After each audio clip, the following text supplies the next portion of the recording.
The next generation, how are they going to shape the future?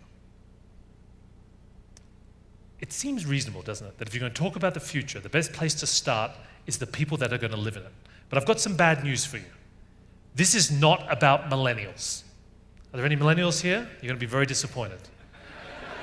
I know you love it when people talk about you. You guys have had such a good run. I mean, people going, oh, the millennials, we need to make them happy. We need to give them cool offices. We need to give them, they need to be CEO within 18 months or they're going to leave us. You guys keep that racket running. I'm not going to stop it, but I'm here to say that you're just the warm-up act. Because the really scary generation is the ones that are a little bit younger than you. Who's got children here? Can you raise your hands? Okay, good. So you all know how that works. Right. So, who's got young kids under 10? Okay, wow. So this is sort of the EY New Parents Summit. You're very lucky if you've got young kids. And I'll say that for a very simple reason.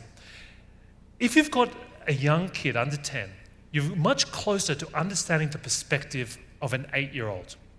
And that's important because 8-year-olds are completely different to any other generation before them. Do you know the CEO of Microsoft recently said the moment he felt most inadequate was when he met an 8-year-old.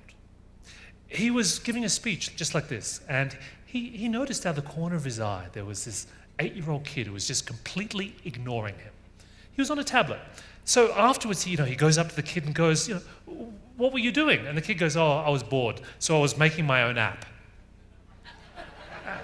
And I think realizing that moment that all of this talk that we have now about disruption and technology and innovation, it means nothing to this generation because they have been born into it. And they've been born into it for a very good reason. I've got a theory about this. Think about it.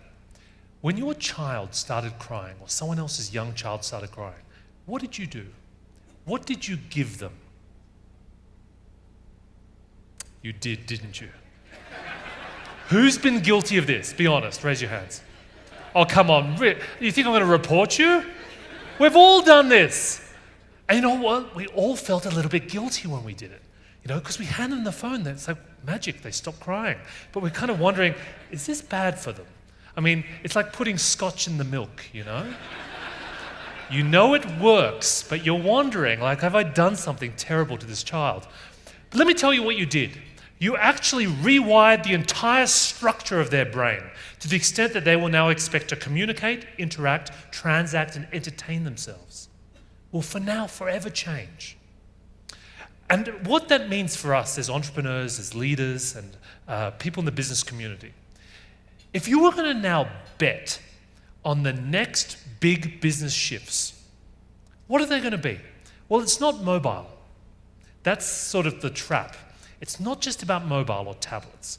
The truth is, the next big business shifts, I believe, will be shaped by the data-driven experiences that these kids, your kids, are now having on a daily basis.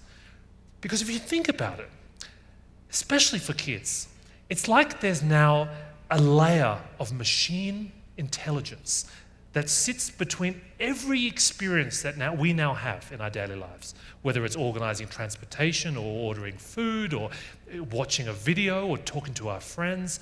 There's this layer of artificial intelligence which is now governing all of those interactions.